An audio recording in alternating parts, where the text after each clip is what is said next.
Well, good morning, everyone. How are you all doing today? I hope everyone's having a wonderful start to their day. I hope you're all feeling well rested, ready to jump in.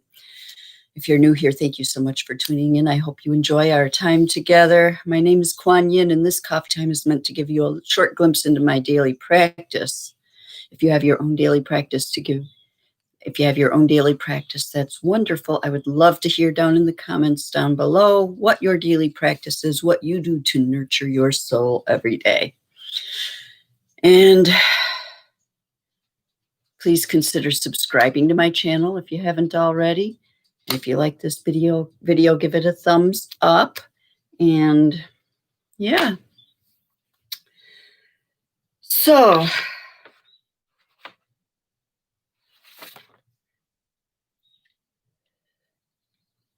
I created a theme for today. It's offering to give what you want to receive. Now, what do I mean by that? Well, I find, and I've read a lot on this and I've seen other videos on this topic, the best way to receive from the universe is to offer up what you have. It's a show of faith that I have so much of this that I can share it with others, and that will increase it tenfold back to me. That's kind of the concept of it now. In true practice, what does that look like? You know, I laid in bed this morning and I had this talk all planned out in my head, and now it's all whoosh. So I'm just winging it, just like everything else. But the reason that I started these videos is because what I really could use at this time is a little bit of boost of having someone hold me accountable to keep up with my daily practice. And so I thought this would be a perfect way to offer that to others.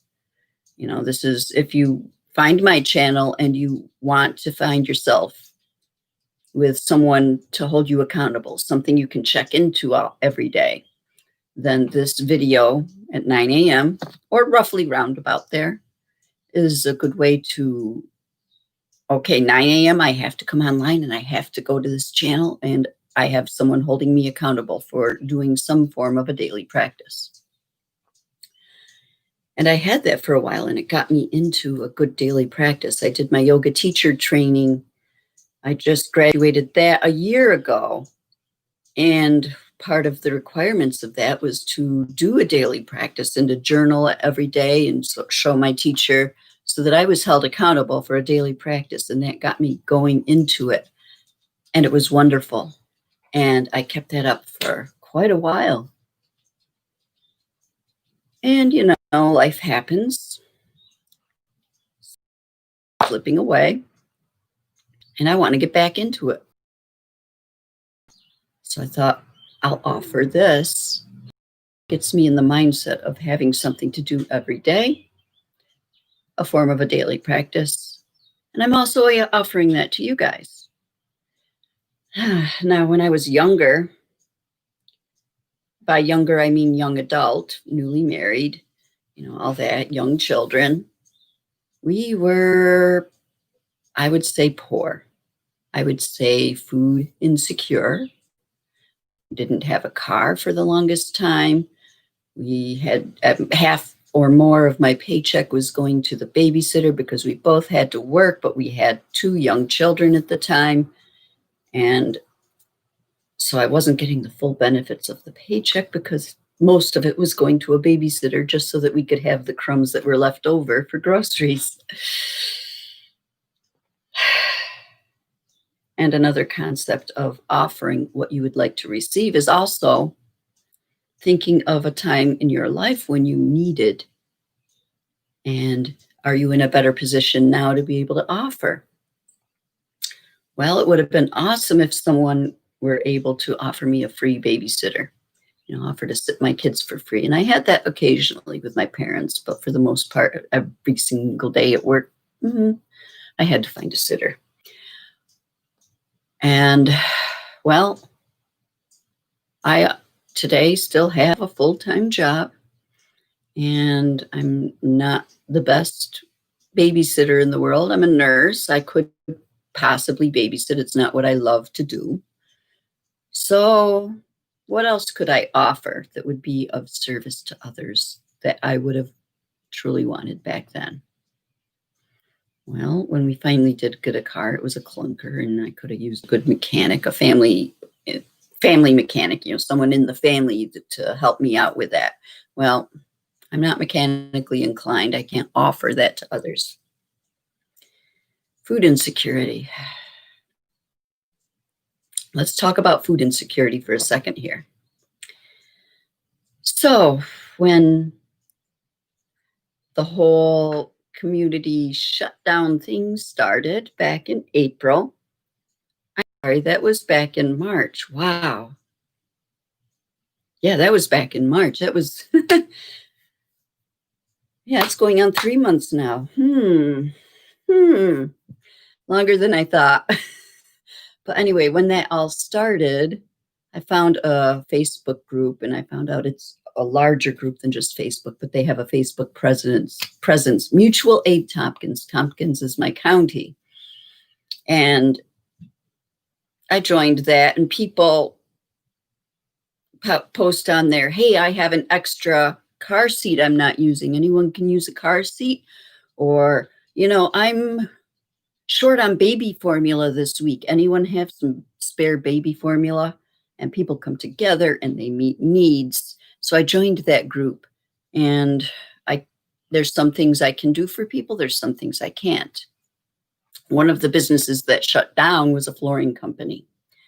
And so the owner of the flooring company got together and built, I think I want to say about 20, just to start, little cabinets. Have you heard of pantry?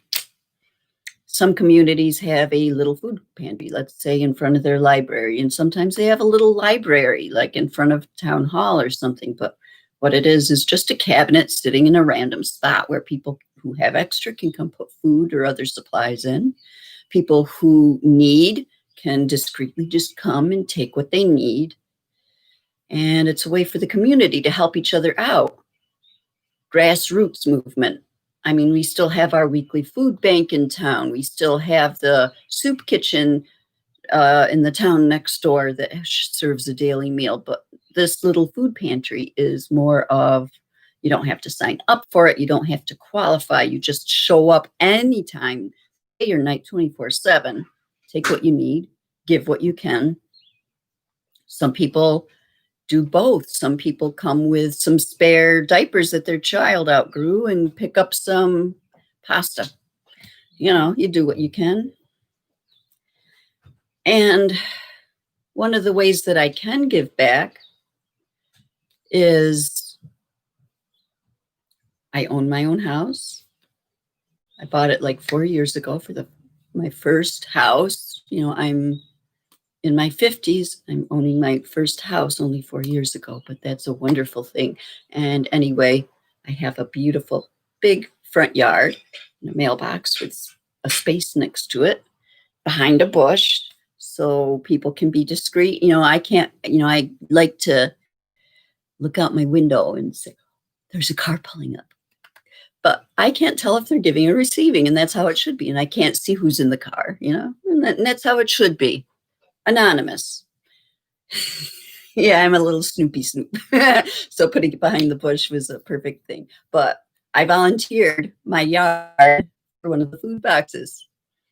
And whenever I go grocery shopping, I pick up extra pastas, extra tuna fish, let's see, I see that it needs some toilet paper. Let's grab some toilet paper. People like to take toilet paper. And after about a month of it, I found that toilet paper went really fast. You know what else I found goes really fast in those boxes? Tampons. Makes sense. Half the population uses them. They're darn well expensive. They're more expensive than toilet paper. And when you are food insecure, you're usually, if you're female, product insecure as well. And I also remember a time when I was younger. I'll spare you the details. I'll spare you the details. But anyway, I know about product insecurity. So I think my mailman thinks I'm a hoarder because I went on Amazon just a couple weeks ago, bought a whole case of toilet paper, bought a whole case of tampons. It was just a couple weeks ago. And I found other people that have, there's another box up the road, and that girl that has that little food pantry also goes into town where behind the grocery store where there's a homeless encampment, there's another box that has popped up. And she goes down and donates to that as well as her own quite often. So I split the 2 cases with her. And my cases are almost empty because every day I'm going out there putting more toilet paper, more tampons out there. And I'm still picking up tuna fish and anything else that I happen to see that goes fast. And the response has been overwhelming. There's times when I feel people are donating too much. The box gets so crammed, and I came home at midnight one night after work to find my box crammed full and another box, cardboard box, a huge one, filled with food. Left out in the elements. Someone donated, found the thing full, and decided to just leave it there. And I'm glad it didn't rain before I got home. So midnight, I'm out there with my little phone flashlight, organizing and rearranging and cramming things into corners. And it was a lot of fun, actually. And then by the next morning, there was a little bit of wiggle room left in there because someone came and took some more. And then people come and take. And then when it starts getting low, people come and give. It's wonderful. Offering what you have. Now, if I were truly food insecure, I would not be offering what I want to receive. I wouldn't be giving my last box of pasta and can of tuna fish to the next door neighbor if I need to feed my own kids and that's all I've got. But, within reason, offer what you would like to receive for yourself. I'm having such a horrible day today. I woke up and I just, my energy is just so low. What could I use? Well, driving to work, everyone was honking at me and, because I was trying to, get to work and whatever. What I could use is someone actually smiling and waving at me. So I paused. Another technique I learned in my yoga teacher training. Thank you, Yoga Farm, for all the tools you've given me. I pause and I say, what do I need right now? I need people to be friendly to me. So then I start the rest of my day going out being friendly, giving a smile or a kind word to everyone that I see. And you know what? I get them back. And it raises my spirits. It can be as simple as that. Offering what you need for yourself, offering what you want to receive.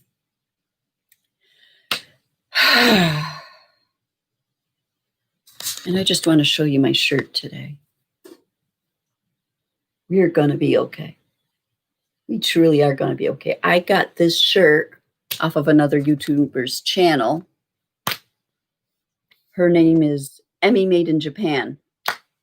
And she does a cooking show, and it's a quirky little cooking show. I'll put a link to her channel down below. And, when I started this channel, like 2 months ago, I'm like, oh, I hope people sign up. I hope people, see my videos. Now I just don't care. I do care. I care about you. But at the same point, I've released that attachment to that, and I'm just doing this for me and anyone else who may benefit. But one of the things about giving what I want to receive is it would be nice if another channel actually mentioned mine or gave a link in their description. And I just love shirt, so I thought I'd give credit where credit's due. I don't think it's available anymore, but her channel certainly is. So I'll link that down below. And yeah. So I'm already going into the 15-minute mark. I was going to make these short.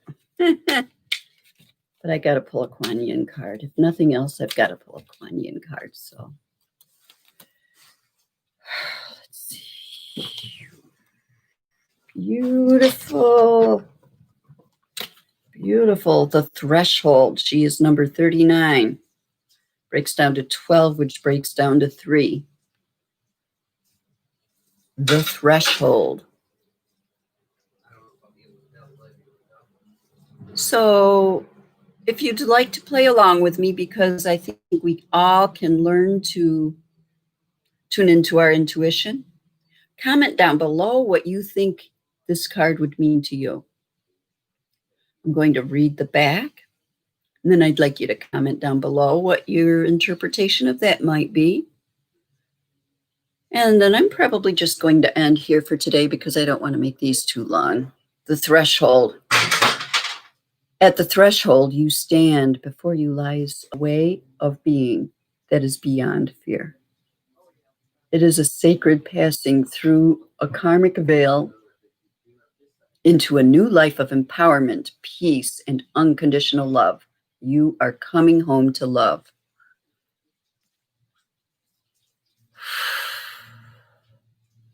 This is a perfect card for today.